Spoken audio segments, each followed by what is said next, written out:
Hey, everybody, welcome back to Monday Morning Mojo with Anna Gibbs. I'm excited about this episode because we're going to be talking about ways that you can really manage your energy, take back your power, especially I think during this season when we have a lot more on our plate and we have a lot of things that might be pulling at us from different directions, from work to family to the holidays to everything in between.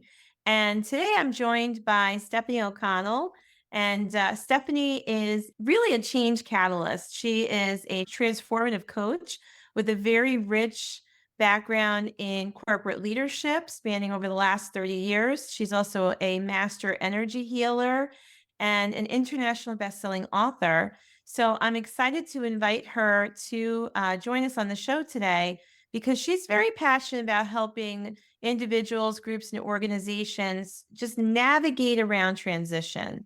And I've had the pleasure of speaking with her before. She has a unique approach and I'm excited to jump into the conversation today around transformation and energy and really just staying focused on how to put ourselves first and take back that power. So, welcome to the show, Stephanie. Thanks for Well, joining thank you, me. Anna. Thank you. It's a delight to be here. Yeah, I'm glad to have you. And for some of our listeners who may not be familiar with what we mean by a catalyst for change and a transformative coach, talk to us a little bit about the work that you do and who your ideal client might be. Happy to. So, we all have our lives and we have certain patterns and cycles that we go through. And for some of us, that's comforting. We might go to the same place on vacation. We might have the same food for our birthdays or for special occasions. However, there's times when we outgrow those things Right. where those no longer satisfy us, those no longer bring us joy. Oh my gosh, making that special pie that we always need to make now for Christmas with all the ingredients, suddenly it can become heavy energetically, meaning it no longer brings us joy and delight to make that special pie. And I'm just using that as an example. Now it becomes burdensome, a struggle, tiring, the last thing you want to do. And what I've noticed is when our energy starts to become heavy, that's a catalyst for change. Something has shifted. And it could be you've outgrown it and or it's just the way the season is going. You have said yes to other things and now doing all of that is not going to fit in. But I always find that when our energy starts to feel dense, heavier, lethargic, that's your sign that something needs to shift. Something is off Sure. energetically. And that's what I mean by a catalyst. Something shows up to say, something's different or needs to be different because I really do believe we're meant to live life lighter, more energized, happier if we can, and not be struggling and feeling dense and heavy. Now, sometimes it's a season where we're reminded of sad things. Sure. So I'm not really speaking to those situations, but I'm just in general, when life becomes heavy, it's time to adjust something. I love that you said when things change, not necessarily that something's wrong, right? Because change can be the most significant part of growth. And without that, we really can't move forward. In the example you used, because what I thought about were some times in my life when I've noticed that things I held on to, or things that had meaning, I should say, that I held on to with meaning in my life may change. It may look different. And it's not that's bad or wrong. It just means that either I'm evolving, things around my life have evolved, and there's a different value put on it. So, do you find that a lot of the clients you work with as a coach are struggling with it because they think that maybe something's wrong? I do believe that. I also think the struggle comes from we do have to let go or detach from some things to make room for the new. Sure. And where the struggle happens is I see potential. I want a new life. I want better health. I want this, but I'm not letting go of anything. Guess what? The new can't come in because you're full. You're already full. And so by nature, we need to release, but somehow there's a judgment associated with it. What do you Yeah. mean you no longer want to keep the teapot collection that's been passed down for generation to generation, or you no longer want to go to that place on vacation? We do need to detach to make room for the new to come in. And Love yeah, we that do because judge ourselves. you can't bring in new experiences, right? If yes, there's room for traditions, but I think there's an opportunity for us to explore new things too. And the world we live in is just busy to say the least, right? There's a lot of things coming at us. The life that we live today looks different than even the life our moms led or our grandmothers led, for sure. And I think that how we connect with situations, experiences, and each other says a lot too. And if we attach different meanings to things, we might find that we start sucking the energy right out of our own life. Yes, absolutely. It can be like a vacuum. Yeah. Here it all goes. And I think sometimes detaching can feel like a big move, but we can still be connected, but also be detached. So, detached does not mean I've dropped it entirely. I can catch the spirit of that transition or the spirit of that, yeah, tradition or way that we always celebrated and just update it or upgrade it or do it a little bit differently. And that could be because kids are different ages. So, they're looking for different things. They're maybe bringing significant others into the mix now. That's adding a new dimension, and it's all okay as long as we are ready to be a bit fluid in redefining what really matters. Is Yes. it really the thing, or is it the feeling the thing gave you? And I would say 9 times out of 10, it's the feeling, not the actual thing. And that's okay. Let's find another way to bring that feeling in that feels lighter. It's such a great conversation for us to have right now. It's timely, right? With the holiday season. And most of our listeners are either entrepreneurs or working in big businesses. And as I said when we were introducing you, there's a lot that we sometimes have to manage and sometimes have to juggle. And I think one thing that I would love for us to talk about and unpack is this is true anytime, but especially now during the holidays, how do we maintain our energy and protect our peace? Because the interesting thing is, when you talk about it, if we're all honest, we all want the same thing. We want to have a great experience. We want to connect with our family and friends. We want to enjoy that. We want to have some great food, whatever, right? All the things that we know are part of that picture in our head, that vision we play, that movie about what the holidays look like. And yet, for a lot of us, it starts to become chaotic, a lot of pressure on our we put pressure on ourselves, we assume pressure from other things. And sometimes I think we can really experience disappointment when the outcome doesn't match the movie we had in our head. Can we unpack that a little bit and maybe help some people manage that over these next couple weeks? Absolutely. Absolutely. So energy is all around us. Everything vibrates. Even the mouse on my computer has a vibration.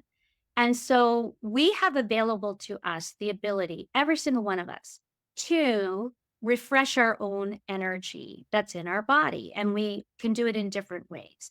But how I would think about it is imagine that your physical body is a cup and you, as I do, maybe run that cup dry. For You're not filling it back in. You're not filling it in with the things that recharge you. And so I found many holidays where I get depleted and I'm giving and doing, and I'm not pausing to refill my cup. So the number one thing I recommend is some form of recharging your own energy. And it varies. Some people need movement. They need to go for a walk. They need to do some yoga. They want to move their body somehow. And that engages the energy. Out in nature is another natural place where we can bring the energy of nature into us. Some people, it's a meditation or a mindfulness practice. sure. Some people, it's fantastic music and dancing in their bathroom, but know what your things are. What are your go to things? And constantly check on how full your cup is.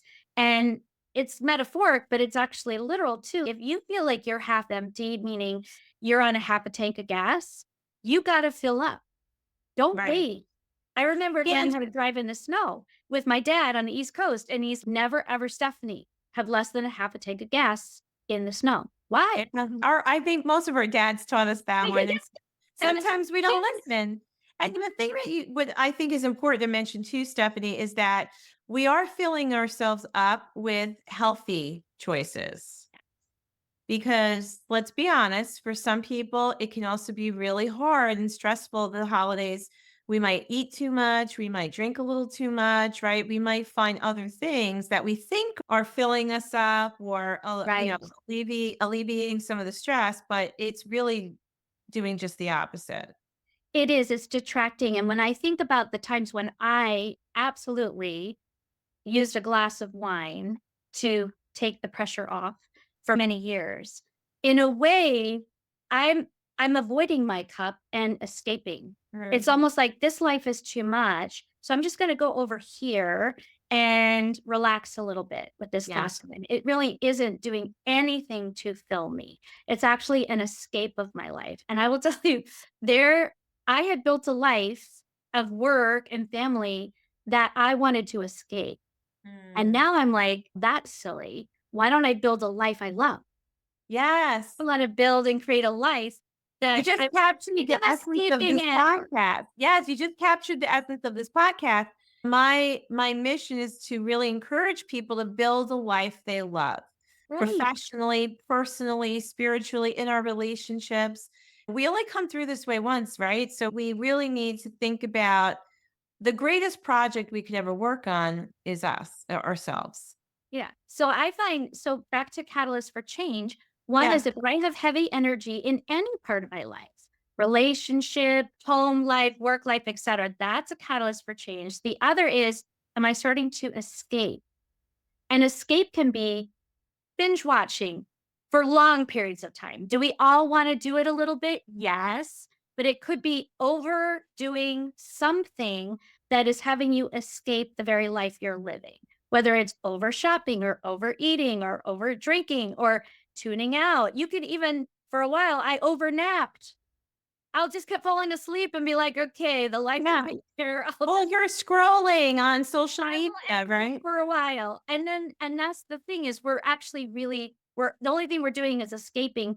And then some of those habits actually are hurting your body or your Yeah, brain. I think it's numbing us. It's It just is. numbing us rather than allowing us to if we're talking about finding ways to harness energy or to take back some of our power, then we can't numb ourselves into that. We have to be willing to find ways to raise our vibration, right? Exactly right. And it's almost like you have a splinter in your finger and you decide that you want to numb it, and then you never take the splinter out. You just numb it. It's a good analogy. I And like then I'm that. living my life with a splinter in my finger. Those are two things. So you're right. We want to fill our cup with the very things that are life giving, rejuvenating. And for a lot of people, that is movement. Music is it a great energy lift because music is a vibration. Listen to upbeat music. Listen to music that's going to raise your vibration. Think about things that you're grateful for. Gratitude, interestingly, actually increases your energy vibration to a higher level. And I know we talk a lot about gratitude, but it actually is an energetic solution to a lower level energy. The other thing I will say about energy is the energy we have all around us, you can't delete energy. The Right. energy we have around us is the energy we have, but we can alchemize it. So, what do I mean by that? I can take sadness and add love energy and elevate it. But I can never delete sadness. I can never delete grief. I can't delete these heavy emotions, Mhm. shame, guilt. But I can through love, compassion, gratitude, all those great action verbs, loving myself, being grateful for what I have. That actually alchemizes a lower guilt, shame, anger, emotion up to something that now becomes courage. It becomes acceptance. It becomes, I start dreaming again. I start Right. living life that this very podcast is about. Right. So if you find yourself in denser emotions, which actually vibrate slower, there's actually every emotion has a megahertz vibration. Okay. So shame is like a 20, love is a 500. So you Sense gotta get comes out of right those there, doesn't it? low double digits out of guilt and shame because they're so low, and get them higher to a higher vibration. Now, it's hard to go from guilt to love or Mhm. fear to love, but Yeah. so go somewhere in the middle, Right. neutral. Just get neutral.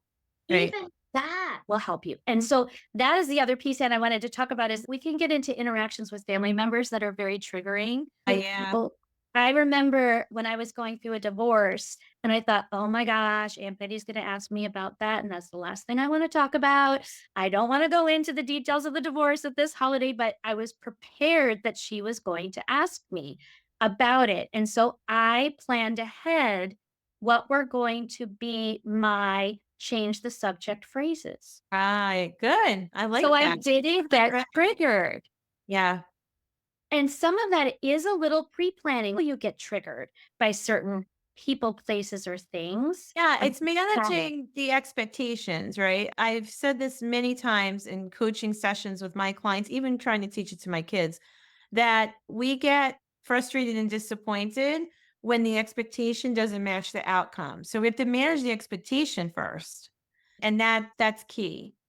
Exactly right. And if you know something is a known trigger for you, be prepared on how you're Mhm. going to handle it. You can have exit strategies. I'm going back to the buffet for the deviled eggs. I'm gonna go get some more. It's been great Right. to talk to you. See ya. Yeah. And there's ways where because I knew there were times when I wouldn't go at all. And I don't believe we're meant to live in isolation either. I think we are meant to put ourselves back out there, be in connection with people, but we can do it differently. And we can avoid getting triggered by certain memories or tales or stories or things going on in your life that you just are not ready to talk about yet. Sure. Just not ready. And that's okay too. Yeah. You're still It, tender. it's getting comfortable setting personal boundaries, which is really not easy for a lot of us. And it's something that we all have to work on. What do you think it's so challenging for people to be comfortable with setting their own boundaries? I think for me, and I do struggle as I'm a work in process on this one, Me too. for sure. I think when I started thinking of this analogy of a cup, and you can make this the most beautiful cup in the world, it can be ornate. And I realized that I, at all costs, need to protect this cup. I don't want it shattered. I don't want it tarnished. I don't want it to melt. And when I realized, and that's the metaphor for me, the person, then I became clear about so, what do I need to make sure that I don't hurt this cup Right. away? And in the past, I have allowed cracks. I have been hurt. I have loved and lost all those human things. So, what am I going to do to take care of me so that I can stay vibrant? I can stay high energy in these environments that potentially have dragged me down in the past. Sure. Now, some people don't like it when you set up new boundaries. And Especially if what it's do I do? not your pattern all along. If you Exactly. suddenly, at some point in your life, you're like, "Ooh, I'm gonna make a left turn here." People are like, "Whoa, wait, but why are you changing on me?" Yes, you're changing the dance music and the dance. Right. And And so some of that could be that we're just surprising people. It's not necessarily a judgment that it's wrong. It's just, whoa, I just didn't know. Whoa, okay. I had no idea. So we just changed the music and the dance, and people got caught by surprise. So, again, there's a way to proactively take care of that. So, for example, when I decided I'm going to stop escaping with that glass of wine or two or more at a holiday, I actually would tell the friend that I was going to say, "Look, I'm just not drinking right now. I'm gonna bring like a mocktail. If is that okay? I don't expect you to provide. It's my choice, but I want to be festive. And that way they don't feel like the host, like they're like, what do you mean you're not having a glass of wine? What do you mean? We always have wine together. So Right. that way we're not like improvising at the event because it would be like telling someone you're now a vegetarian, right? You just want to make sure there's something you can eat on the buffet. And if Yeah. you can't, then I'll bring my own. Yeah, It's so it's just being purposeful and thinking ahead, and that's a great way to stand in our power too, right? To say, "Listen, exactly. this is what's working for me right now, and I need to continue that, protect it, maintain it, and And so it's you're feeling gonna really be good. surprised. Here's what we're doing." Yeah, exactly. And it's funny because I think when our feelings get involved, I think that's what kind of muddies it a little bit. But if I think about changing eating habits, I think many people are very straightforward. Look, I'm allergic to gluten now. Not going to be eating the rolls. I know your famous recipe. I can't eat your rolls anymore. I You laugh know? because I am gluten free. I and I'm Italian. Both my parents were born in Italy. A few years ago, when I tried to help my parents understand this, my father said to me, "Well, it's just pasta." Yep. So I get, yeah. Yeah, and I some of it they may not understand, and that's okay, but it's not an affront to them. I guess that's the key is just say, "Look, I'm just making a different choice. I feel better not eating that way anymore," et cetera, et cetera. So Right. I think like there's a proactive piece, but I will say so what happens, let's say you do all those things, you fill your cup, you feel good, you think you have a boundary, it gets crossed, and now you're triggered. Right? Mhm. Because that's gonna Great happen, question. right? You're there. You're triggered. Okay, so when we get triggered, what's actually happening is emotion typically from a past event is getting added to the current event. Yeah. So the current event, like we know when they say like it was the straw that broke the camel's back, it's not just the straw, it's a bucket of straw from the Mhm. past. And so what we need to do is buy ourselves time to cool down the emotional reaction and not blurt out or act out in that moment. So, 3 to 5 cleansing breaths, if you can do it, because you're just buying time to get more even Yeah. so you don't overblow the trigger. Right. And then you can decide is it worth saying something or not? We're all carrying around some kind of trauma. Right? And that's listen, guys, we're all carrying on something from our past, Right. whether it's something that was said to us, whether it and it could seem somewhat benign, but it really resonated somehow. We carried it with us. Could Yep. have been a big event. It could have been even abuse, right? So we're all carrying around something. And I think this is such an important conversation because during the holiday season, we're with more people. Yep. Sometimes we're with people we love dearly, but we don't see them all the time. So that's another element.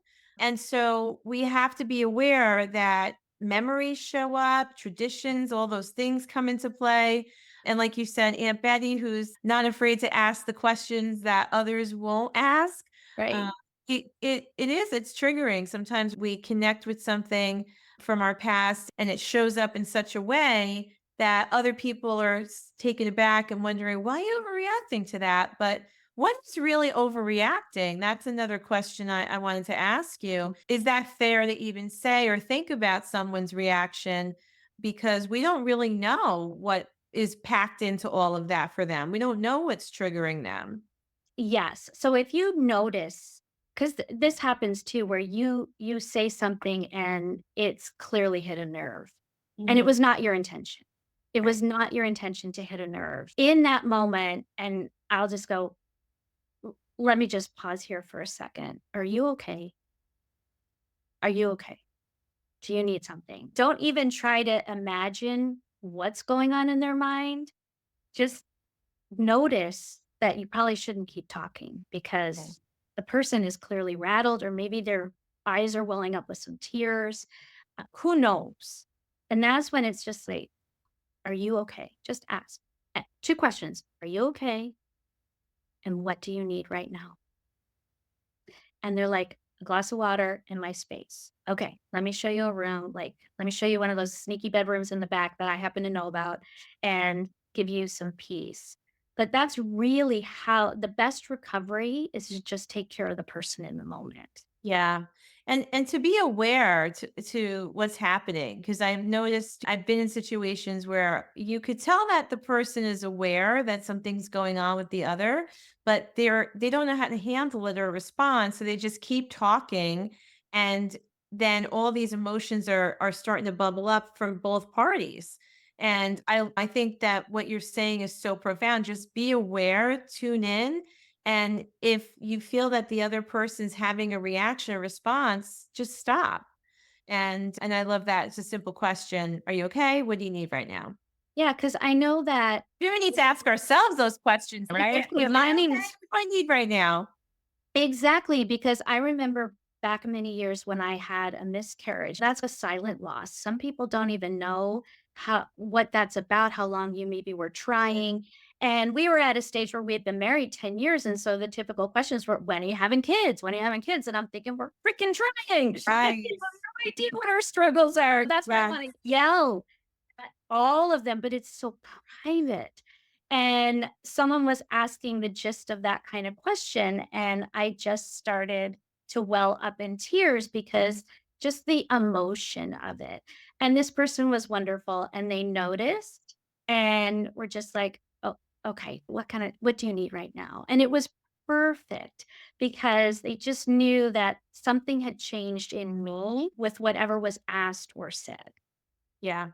And it's interesting because people meanwhile, like, I know I have seniors in high school that are applying to colleges, and people find that a very exciting topic. They don't know what they wanna do, and so they're like, "Mom, they're all gonna ask me about colleges and what I'm gonna major in, and I don't have an answer," and so it could be what you think is the most benign talk about colleges, they're a senior, when they're like, "I'm confused, I don't know, and if I don't have an answer, what are they gonna think?" And so I think just being very tuned in to everyone, having a great intention that you just want to be a loving, you want it to be a good, friendly, loving connection, and anything else, you just pause and go, "Are you okay?" Yeah. What's your best advice for the unintentional boundary crosser, the person who thinks that they have the best of intentions and really do, yet they probably need some help with just framing questions or the art of conversation even, Mm. because I can also think of some people that I know who are really just lovely people and really mean, but they open up a conversation and it's like the lead balloon hits you on the foot, right? And so what could we do to share some thoughts on that that might help some people listening today? Yes, and I can imagine some of those people actually. Right now, I think I tend to ask more open-ended questions that get at, so Or like how rather than what, right? exactly right, and just saying, "How are you managing the holiday season?" Hear what comes out. Try not to do yes or no questions. Those are definitely feel trappy. It's really hard, isn't it? Yeah, Or it's really easy, isn't it? And I'm thinking, no, I'm thinking it's really hard. So right. something more open ended. I would say also, especially if it's someone you haven't seen in a while and you really need to catch up. You could say, "Look, I feel out of touch. I own it. So what's been going on for you in the last 2 years?" Don't go back 10, but for the Right. last year, share with me some of the things that are going on, and then just leave it wide open, and you'll get a sense of what they're willing to share or not willing to share, right? Or maybe even focus on something positive, right? Like what was the Yeah. most exciting thing that happened to you this year? You Yeah. know, Or and or what got you excited or passionate? Or, "Hey, do you have any new things that you're super passionate about?" yeah, Anything, and yeah, you're getting at a higher energy idea of what are they really into. It can be tough because I know I'm not much of a reader. I'm dyslexic, so reading is hard for me. So I have people that say, "What's your favorite book right now?" And I'm thinking, "Books are hard for me. I don't like to read books."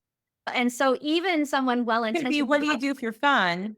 yes, keep it Yeah. light. What do you do when you're not working? What do you like to do when you're not working? Where could be anything. And that way they can say, actually, I have bees and I'm making honey. Well, great.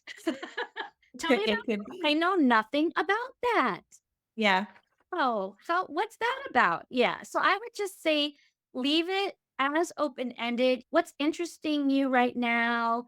What's picking? What are you involved in right now that outside of work that is taking up your time the Yeah. most? And be open to an answer that you don't expect. But I actually think that brings the spontaneity back into life. I actually I like agree. And I think that some of us really do need a little coaching on the art of conversation or the ability to ask some thought-provoking questions. That doesn't have to sound like you're coaching them or sound like you're grilling them, but just something that creates dialogue because okay, this might be the second full season since COVID that we're back out doing things. But it's weird because people are still reacting to that time in isolation, and people are also, I think, more reliant on technology today. And I see it when I'm out networking, when I'm out places. There are some people who really struggle with the engagement of a conversation, and so they avoid that and Mhm. may even find that they approach the event or the holidays, like, as we've been talking about, with trepidation because it's about not knowing how to connect with people or engage with people. Do you find that you work with some of your clients on that? Yeah, especially when they want to perhaps recast a relationship. We do talk very proactively about, first of all, how do you want to show up as this version of you right now? And we do talk about how do you want to feel at this event? And Uh-huh. therefore, what might be your thinking, your approach? Can we anticipate anything that might be a trigger moment? Let's think of some ideas beforehand and then always have a gracious exit plan. So if you are like just in a completely awkward situation, the conversation is going nowhere, you're tongue tied, they're tongue tied. How might you both get a little space and a little grace and just Right. say, I'm really parched. I think I gotta go get a little more. Yeah. Can Right.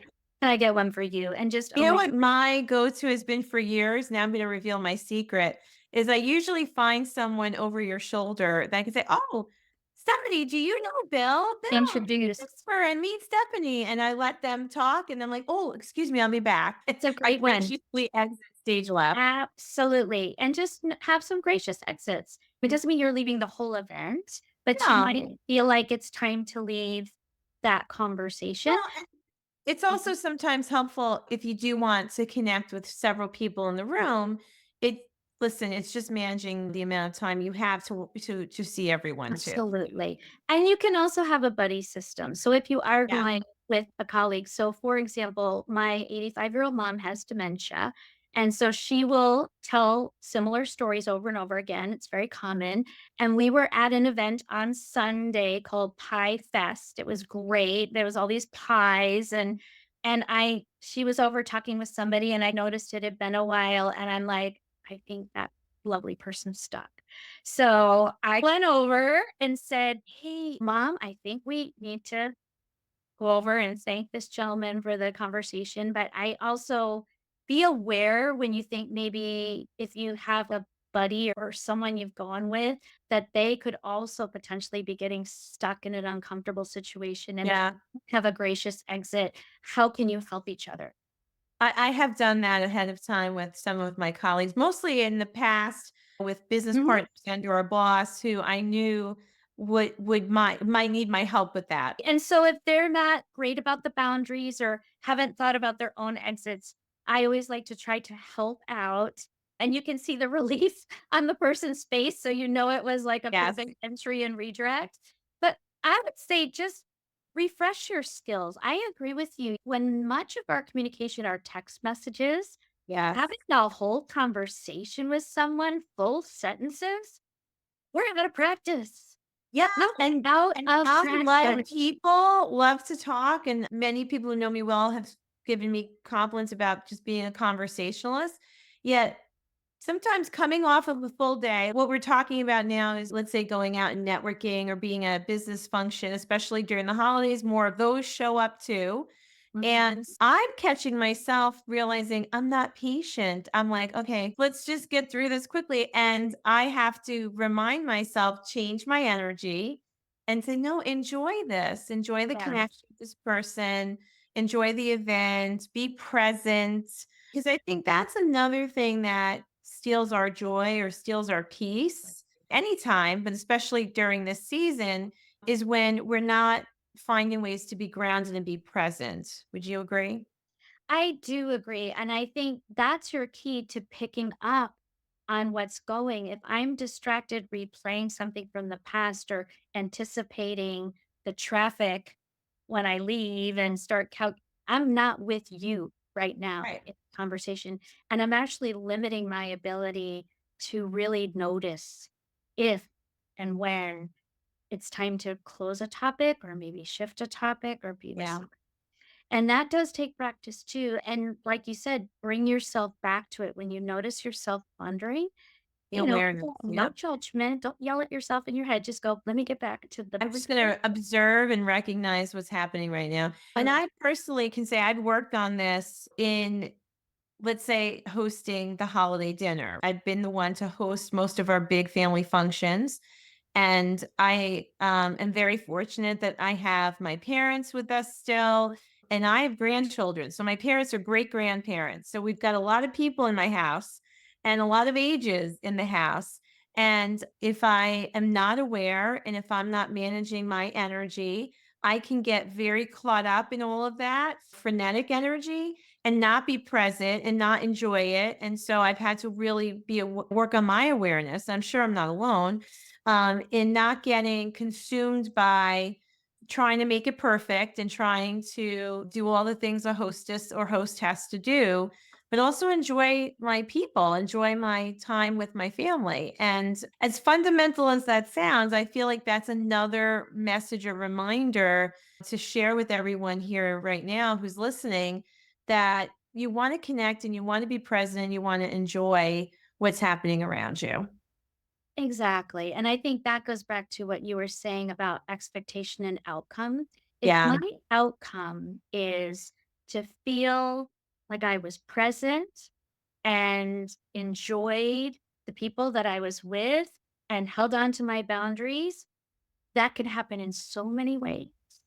So really think about the Yeah. outcome of what you're doing, where you're going. And I personally start with how do I want to feel?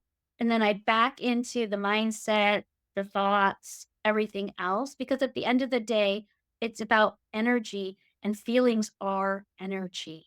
Yeah, imagine if we could all, and I can listen, I get it. Some people listening to this might be like, "Ugh, I don't know how I could get to actually stop and ask myself that question," but it's so powerful.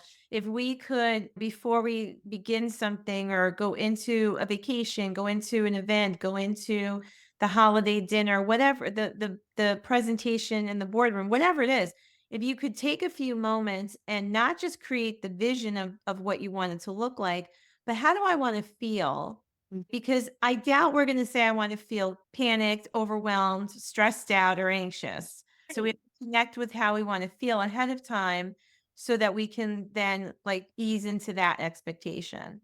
Yeah, and then back to that powerful question of what do I need? So Uh-huh. what do I need to feel those feelings at that event? And it could be a variety. I better do really good self-care, whatever that is. I want to make sure that my clothes fit and I'm comfortable, whatever, so Right. that you increase your chances. But you're Yeah. absolutely right. And I think what's interesting is everybody does this, I believe, around a vacation. I wanna feel this, and I wanna all the good feelings, right? Yeah. This is about just doing that in your everyday life.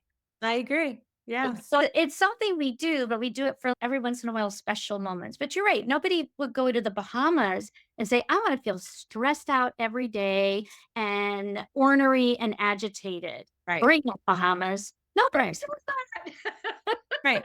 And yet the flip side is how many of us stop and say, okay, how do I want to feel this Christmas Eve with the family? Yeah.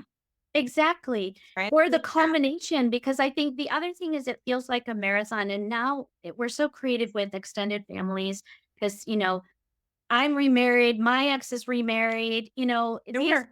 the holidays could go on because it's this Christmas with this and now Christmas Yeah, with their family 3 days later. It can feel like a marathon. And definitely. so regrouping at each stage and refilling that beautiful cup of yours. What are the feelings now? What boundaries? And this, I would say, aim high. Don't let the feeling be, I just want to survive it. That's a low bar. Yes, I I was like, wow, that. God, yes. Yeah, it's not the goal is not to just survive and get through it and grit your teeth and have white knuckles the whole time. It is to feel great and to thrive. Right. I love that Right. you just And just feel centered. I just sometimes feel if I can feel centered. And what I mean by that is just grounded in me, who I am, what, who I am in this world, and owns that. If I can do that everywhere I go, that to me is a victory. That's the goodness. So I don't go back into the 12-year-old version of me or the Mhm. 30 version of me. I'm me right Right. now, centered, owning who I am. This is it. And that feeling in and of itself is amazing. The triggers that affect our inner child, that could be a whole other episode, but that was Mhm. definitely worth saying too. And I trust someone heard that needed to hear that. And Stephanie, any other last minute thoughts as we are winding down on our time together for the listener on just again, keeping the peace, literally your peace, not just the peace, but keeping your inner peace throughout this time of the year that you would like to share? Yep. So I would imagine it, that peace right in your heart. It's right there, protected, guarded. You can actually think of yourself if you want energetically that you're in your peace bubble. You can imagine yourself in a peace bubble and only good feelings and vibes come in the bubble, no lower level energy. Because some of us are energetically sensitive and we pick up on the feelings of others, whether it's our kids, our friends. And so by being in your own peace bubble, it allows you to have a bit of a membrane between yourself and others when you tend to sometimes pick up their anxiety or Sure. their insecurity feelings or their sadness. It allows you to stay. So I do imagine I'm in my peace bubble. You can even give it a color if you want. Yeah, I love that. I'm in my peace bubble and it's intact. And sometimes I have to reapply that peace bubble after an interaction, and sometimes you might wanna go to the restroom for this, or leave room. I just shake it off. So let's say somebody just was so down and I held space and I listened, but I'm like, "Ooh, I just wanna shake that off." Shake that energy off. Yeah, like, physically do something that Physically keeps your shake it energy. Yeah. off and go back into your peace bubble. Some of us, we're feelers. Yes. So know that and actually embrace it about yourself, but do things to hold your peace. And that goes back to I stay in power when I basically hold my peace, my centeredness throughout an experience. And that may mean I need a few adjustments. I got to go shake it off in the bathroom and reapply my peace shield, just like I might put a little more lip balm on. It's all right. Maybe you need, an anchor or some physical maybe that's what some of us decide. I'm gonna Yep. go and put lipstick on or hand cream or whatever just to connect Imagine you're that. back in your peace bubble. It Absolutely. I feel compelled to say, and curious to see what your thoughts on if you agree with me, that the flip side of this conversation is similar to when we talked about as we grow and evolve and start to show more of our own boundaries. Some people might react with surprise or not sure how to take that. I feel that we have to talk about the flip side of all this too is some people around you, like when you really do the work to create your boundaries and create that space for yourself. And like you said, this peace bubble, not everyone around you has done the same amount of work, is not on the same path or at the same place in the journey, and may not be as equipped to do the same. And I have found that sometimes people who have done the work, it's I don't know if this is politically correct to say anymore, but a reformed smoker, right? who now Yeah, suddenly is on this mission to help everyone around them quit smoking, right? And while yeah, that may sound great, and while that may sound like a really valiant effort, it might not be your job or your right. responsibility to change the other person.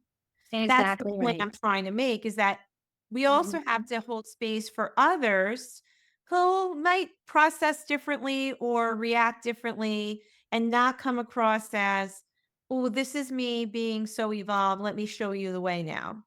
Exactly, and we've all had this example of my nieces are vegan, and now if you eat meat in front of them, you're a bad person, right? Or whatever it is. We have to own our choice, but also own that others are on their journey. Right. And I might rant, I might drop a breadcrumb. I think that's okay. Hey, if you're really feeling a lot of anxiety, you might want to try something like this. I can drop a breadcrumb, but then I'm done. Yeah. It is not about now recruiting, which some people can feel pressured when that starts to happen. And then I would just use I statements like, I feel better eating this way. I'm enjoying the calm that I get. The minute we say, you, Anna, really Right. need, oh, you Or should, or me yeah, too, that's or whatever. preaching. Yeah. So I would just, if something's really working for you, totally, you can brag about it. Just keep it. Like, I am noticing for me, the most powerful thing you can say is, I have more energy. I feel more in control. I'm enjoying not having as much stress. I'm finding more time for myself. And don't go to the you, like you should or you need, Right. or because it's really, people will either probably reject it outright. I know I did when people tried to tell me about stuff. I Yeah, wouldn't but do that until we're before. ready, we can't change, right? We're not gonna change until we're Exactly. ready. And And and and that's why the breadcrumb works yeah, because because I I get to might pick be it up. ready, but then I might a month from now go, "Where's Stephanie talking about that?" At that, I'm gonna send her a quick message and just see if I can learn more about that. That's fine. Drop a Yeah. breadcrumb. But some people have a baguette and they're like banging it against your head, right? Nobody wants that. Nobody wants that, and don't do that at the holiday dinner either. Exactly. Yeah. Breadcrumb. Yeah, Stephanie, this has been a great conversation, and I trust it's helped a lot of people. And certainly, you bring a lot of value to the clients you work with any time of the year, not just during this time. Before we say goodbye today, just tell us a little bit more about your coaching practice, who you work with, how somebody can connect with you if they'd like. Oh, I would love to. Thank you. I work with individuals that are now ready to be aware or already are aware that there are some things not working for them in their life any longer. It could be a pattern, it could be a cycle, it could be a frame of mind. They're just dissatisfied and they're looking for ways to be more engaged in their life, not escaping, get more joy or happiness in their life. And I blend coaching and energy together. So I actually can help individuals.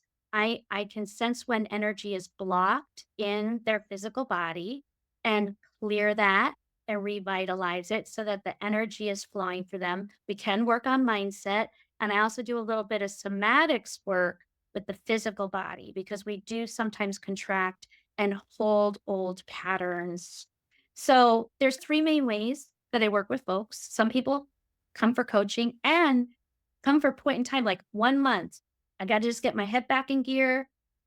So we're gonna coach for a month.